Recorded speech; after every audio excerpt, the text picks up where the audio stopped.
So I think it's fair to say that Manchester City have been pretty busy in the summer market so far, having made by far the biggest splash so far in the summer market, signing 3 players in Ryan Nori, Ryan Sheary, and Djani Rinders. And I've got to say, these are 3 pieces of absolutely superb business from Manchester City. Hugo Viana is absolutely cooking at the moment. And so what I thought I would do in today's video on the back of all of these exciting transfers that we have been making is talk about these transfers. Obviously, now they've been here we go confirmed by Fabrizio Romano, talk about what they can potentially add to this Manchester City side going into the new seasons, the attributes they have, where they could play in this side, and going forward, just how much they will feature next season for Manchester City. And a little bit of a spoiler alert, I think all 3 of these boys will be very, very important in Manchester City's title charge next season. And I feel like probably the best place to start off is with the first announced signing by Manchester City, Ryan Nori. And this one's a really exciting one for me for many reasons. Now, the first reason I think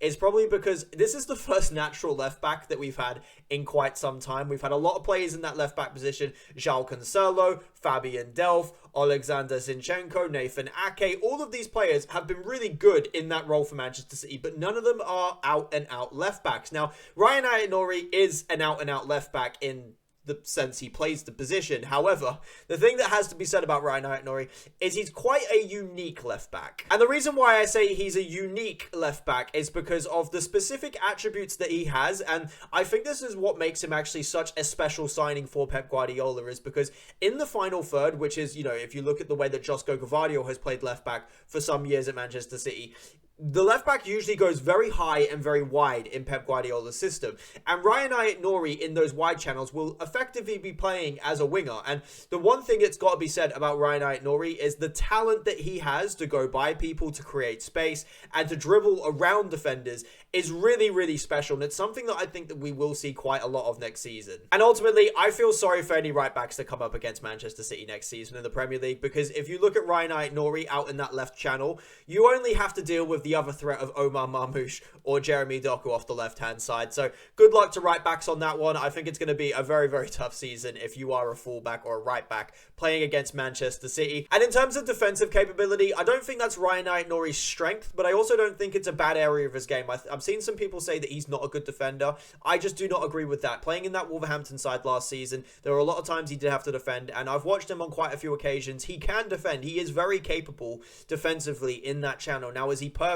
Absolutely not. However, he does know how to play that position. He's comfortable in that left back defensive role, but let's be real, he does excel going forward and when he's dribbling at players. But one thing that I think that Ryan Nori is really going to be able to give us down that left-hand side is real athleticism and pace in transition. So if we give the ball away, Ryan Nori's pace is going to be a key factor in us tracking the ball back and being able to get back into a defensive shape a bit quicker, because I think one thing we really found out last season is that our recovery pace in our backline, it was okay, but it was nothing special. And I think when you've got players like Ryan Nori, I think it really does help you to be able to get back into position, push that winger who's maybe previously was able to transition through your backline, not being able to do it as easily because you've got someone who can catch up on those transitions. And another key asset of his game, which I think is a big asset that Manchester City are currently looking at in players that we've been signing, is his ball carrying ability, because he's got absolutely fantastic footwork playing out from the back. The amount of times I've seen him skim players for dead, carrying the ball through the midfield, he's been really, really good at doing that in a Wolverhampton Wanderers shirt, and I think in a Manchester City shirt as well. It's a really key thing at the moment that I think Manchester City are looking at, is breaking those lines, not just with good passes, but also with players carrying the ball. And with the pace he's got, the agility and the footwork, I think that down that left-hand side, he has the capability of bringing the ball up the pitch as well for us, which is going to be a very big thing. And for me personally, I just do not see how Ryan Nori is not our starting left back next season. When you look at the Manchester City defense and the way that Pep Guardiola was kind of setting it up towards the back end of the season last season, he had Gvardiol playing in that kind of left centre back role, which means he could shift over into that left channel and allow the Nico O'Reilly at that point to be able to push up into midfield. I think it's going to be something similar next season with Ryan Nori, pushing him up into that left wide channel and using Gvardiol, that left-footed centre-back, to get into that channel defensively, have Ruben Diaz, and potentially someone like Kusanov, or maybe a more natural right-back that we sign later later in the window to be able to play in a flat back three in possession. I think that's something that Pep Guardiola is probably looking at. And I think Ryan Nori is perfectly suited to playing that high left wide, very, very attacking wing-back role, but does obviously come back in the defensive transitions. But moving on to our next player, and for me, Djani Rinders to Manchester City is such an exciting transfer. Coming from the Serie A midfielder of the season, playing in an AC Milan side, which was underperforming. However, Djani Rinders was still the main player in that team, still putting in great performances every single week, and he has got so much ability in the midfield to kind of do everything that he perfectly suits that Pep Guardiola number 8 role next to Rodri. And that's exactly where I think he'll play. I think he'll play alongside Rodri next season. I think he has the capability to get forward, assist goals, score goals. He's got such fantastic ability on the ball to carry the ball. Once again, like I said with Ryan Nori, this is a thing that Manchester City are looking in at players. Being able to carry the ball through the lines of midfield and have that confidence and have that ability to be able to do that, that is something that that's something that Djani Rinders has in absolute abundance. The way that he can kind of glide through the park and carry the ball, absolutely phenomenal to watch at times. And one thing I really love about Djani Rinders is he's such a versatile midfielder in the sense that he can play in the 10 position, he can play in the 8 position, he can play in the 6 position, and he can play them all to a very high standard. And he's shown that at AC Milan. He can play in the double pivot in the midfield with Rodri. I mean, that is an absolutely disgusting midfield when you think of it. But he can play that position very, very well. And even if Rodri was to get injured and you had Nico Gonzalez, you could put Nico Gonzalez and you could put Djani Rinders in that double pivot. And I think they'd still do a very good job. They're both very athletic and they both are very intelligent in and out of possession. And that's a big thing that he's going to bring to the side over in Ilkay Gundogan is his athleticism in the midfield. Because obviously someone like Ilkay Gundogan has got exposed this season for not really having the legs in midfield when we do lose the ball to be able to defend those transitions. He really had no help in there this season, to be fair to Ilkay Gundogan. I felt sorry for him at times. But having Djani Rinders in the midfield will give us that little bit more of athleticism to, you know, catch teams out on the press, to be able to get back into position in transitions, all of these type of things. I think that it will make our team a lot more mobile and a lot more athletic. And it's only going to be a benefit to the team because the major thing that we lacked last season was legs in midfield. It was the athleticism. And I think that that's a major area of this side in which Pep Guardiola is reforming this season. With the signings of Nico Gonzalez and the signing of Djani Rinders, I think that really does refresh our midfield and gives us some youth in there and some legs. And that has been a key area of the side and which has been a massive issue for us this season is transition. So being able to sign Djani Rinders in the midfield to give us a little bit more athleticism as well as also being a supreme technician, a very, very intelligent footballer and someone who can make a difference in the final third. I think he's the perfect midfielder for Pep Guardiola. And another area of his game as well, which is very similar to Ilkay Gundogan in his prime, is his ability to arrive into the box and score goals. And we saw that in the game in the Champions League against Real Madrid earlier this season, and we've seen it countless amounts of times this season for AC Milan, is his ability to arrive in the box and be a presence as well and a goal scoring threat is something that I think will only be a benefit to Manchester City next season, especially when you've got a striker like Erling Haaland in the box who demands so much attention from centre backs, from central midfielders. He always seems to have 2 or 3 players on him or trying to mark him, and that only provides space for someone like Djani Rinders, Marmoush maybe, to arrive in the box and find those goal scoring opportunities. And for me, I think that this is just a no-brainer. I think Djani Rinders is going to be a starter in the Manchester City midfield next season alongside Rodri at the base of our midfield. I just do not see any way. As much as I rate Nico Gonzalez, Djani Rinders is just an unbelievable signing. I truly believe that we have signed a world-class midfielder who has the potential to be one of the very best in the world. So I'm very excited for the signing. I think he's an absolute unbelievable acquisition from Hugo Viana. So fair play to Viana. He is pulling off some absolutely exceptional signings.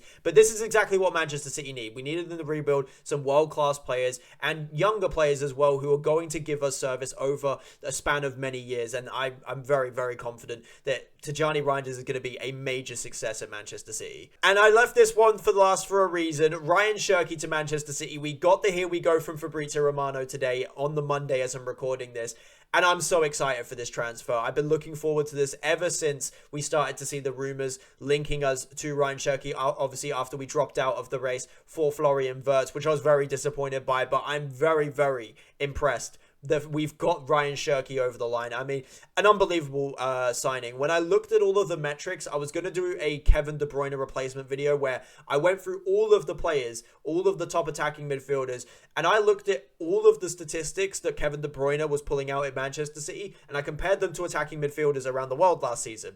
Ryan Sheary won by an absolute landslide, and it was not even close. The closest player to him was James Maddison.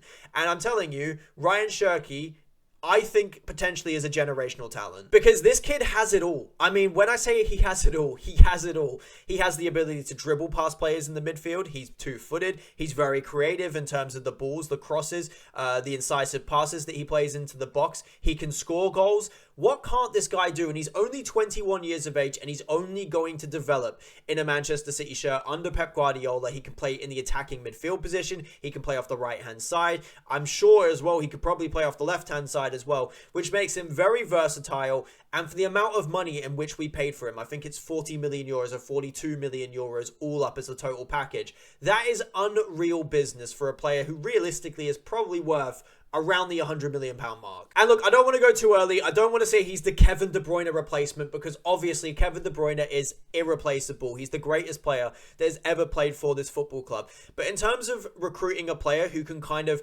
replace the creativity in this Manchester City side, Ryan Sheary is the perfect player. You look at his chances created in Liga this season, I think he's got the second most, but the most per 90 minutes. When you look at the Europa League, he's got the most big chances, the most chances created.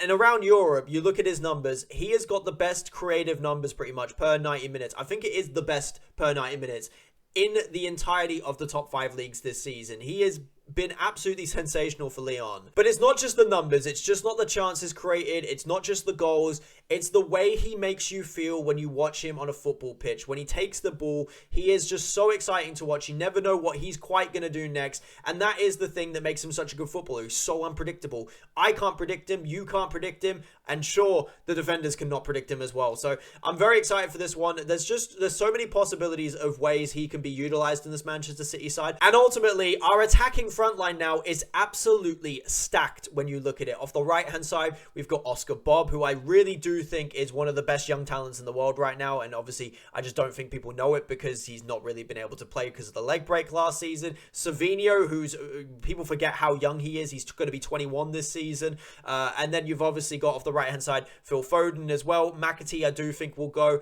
but then you've got Sheary, who can also play off that right hand side in the attacking midfield positions. You've got Sheary, you've got Foden, you've got Sheary. Off the left-hand side, you've got Doku, you've got Marmoush. I mean, honestly, the options are absolutely wild at the moment, and I am dreaming next season of a Marmoush, Haaland, Sheary, Foden front four. I mean, honestly, that could be disgusting to watch. And so for me, I am absolutely certain that next season, Ryan Sheary is going to be starting in a Manchester City shirt quite a lot. And I think that he and Rinders and Nori are all starter signings for Manchester City. And for that reason, for us signing them for a combined £115 million, which is pretty much the same price of what Florian Wirtz is worth alone, I think that Hugo Viana has done absolutely unbelievable business with this window. I'm so happy with the start to our window so far. I really don't think that there's that much left for us to do in the window, if I'm being completely honest. Yes, okay, there's going to be some players that move on. Maybe we have to replace some of them with squad players. And I think maybe we do need to address the right back position. You know, we've been linked to Livramento. I do not think we will get Livramento. We might have to look at other options in that area of the pitch. But outside of the right back position, unless we sell more players, you know, like a Bernardo, Gundogan in the midfield, maybe we need a midfield replacement, stuff like that, I think that we are in a really good position for next season, and I'm so excited to watch the Club World Cup. I'm very excited to see Ryan Nori, Ryan Sheary, and Djani Rinders all in action in the Club World Cup. I think it's going to give us a great insight to how they potentially will fit into the side next season and where they might play. I'm confident that Djani Rinders is going to be in that double pivot with Rodri. Sheary is going to be either in that attacking midfield or off the right-hand side, kind of drifting in that channel, and Nori will be playing very high up on that left-hand flank for Manchester City. Let me know what you guys think of the new signings. I'm very, very excited to watch them in action for Manchester City in only a week or two's time. So yeah, let me know what you guys think. And thank you for watching the video. Hit the like button if you do enjoy the content. Hit the subscribe as well if you do want to see more of it coming. And leave a comment. You can say whatever you want. Just comment. And it helps with the algorithm. So thank you very much. And I will see you guys in the next one. Peace.